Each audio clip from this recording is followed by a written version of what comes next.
দেশের বিভিন্ন জায়গার আরও কিছু খবর নিয়ে ডেস্ক রিপোর্ট। যোগ্য ও অভিজ্ঞদের নিয়ে রাষ্ট্র পরিচালনা করবেন তারেক রহমান বলেছেন বিএনপির কেন্দ্রীয় নেতা অ্যাডভোকেট রুহুল কুদ্দুস তালুকদার দুলু। নাটোরের আলাইপুর জেলা বিএনপির কার্যালয়ে দেশনেত্রী বেগম খালেদা জিয়ার স্মরণে আয়োজিত শোক ও সম্প্রীতি সমাবেশে একথা বলেন তিনি।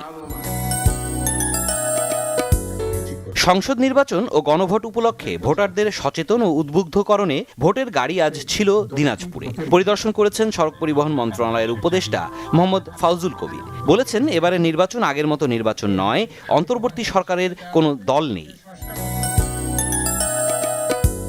ফেনীতে তাহের আহমেদ সুরাইয়া বেগম ফাউন্ডেশনের উদ্যোগে ফ্রি মেডিকেল ক্যাম্প হয়েছে। সদর উপজেলার সোনাপুর মজুমদার বাড়িতে দিনব্যাপী এ ফ্রি মেডিকেল ক্যাম্প হয়। গাইবান্ধার পলাশবাড়িতে দেশনেত্রী বেগম খালেদা জিয়ার রুহের মাগফিরাত কামনায় কোরআন খতম ও দোয়া মাহফিল হয়েছে। পলাশবাড়ি পৌর এলাকার এ কর্মসূচির আয়োজন করেন গাইবান্ধা জেলা ছাত্রদলের সাংগঠনিক সম্পাদক রবিউল ইসলাম লিয়াকত ও পলাশবাড়ি উপজেলা যুবদলের যুগ্ম আহ্বায়ক মিজানুর রহমান নিক্সন।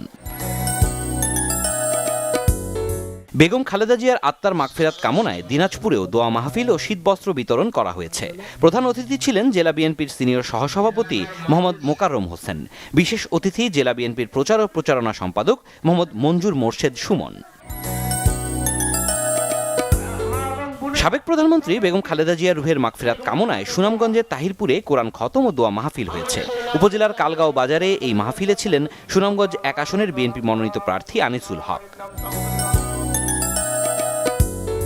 বেগম খালেদা জিয়ার রুহের মাগফিরাত কামনায় সিলেটে দোয়া মাহফিল অনুষ্ঠিত হয়েছে। জুমার নামাজের পর নগরীর আখালিয়া সুরমা আবাসিক এলাকায় ফ্রান্স বিএনপির নেতা ইকবাল হোসেনের উদ্যোগে এ মাহফিলে প্রধান অতিথি ছিলেন বিএনপি চেয়ারপারসনের উপদেষ্টা খন্দকার আব্দুল মুক্তাদির।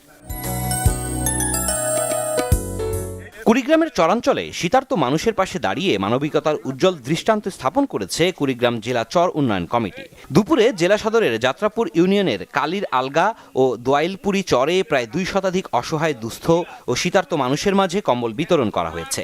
প্রধান অতিথি ছিলেন জেলা চর উন্নয়ন কমিটির সভাপতি অধ্যাপক শফিকুল ইসলাম বেবু। রূপগঞ্জে যৌথ বাহিনীর অভিযানে গুলিভর্তি কাটা রাইফেল, পিস্তল ও মাদকসহ ৬ জন গ্রেপ্তার হয়েছে। ভোর ৩টার দিকে উপজেলার কর্ণগ্রোভ এলাকায় অভিযান চালিয়ে তাদের গ্রেপ্তার করেছে পুলিশ। এসএসসি ২০০০ সালের ব্যাচের ২৫ বছর পূর্তি উপলক্ষে সাতক্ষীরায় silver jubilee mega meet up অনুষ্ঠিত হয়েছে। শহরের Tufan convention centre and resort সেন্টারের দিনব্যাপী এ মিলন মেলায় দেশের বিভিন্ন প্রান্ত থেকে আসা এসএসসি ২০০০ ব্যাচের প্রাক্তন শিক্ষার্থীরা অংশ নেন।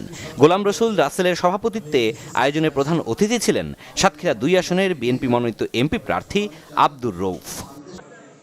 সিরাজুম মনির শুভ, বাংলা ভিশন নিউজ ডেস্ক।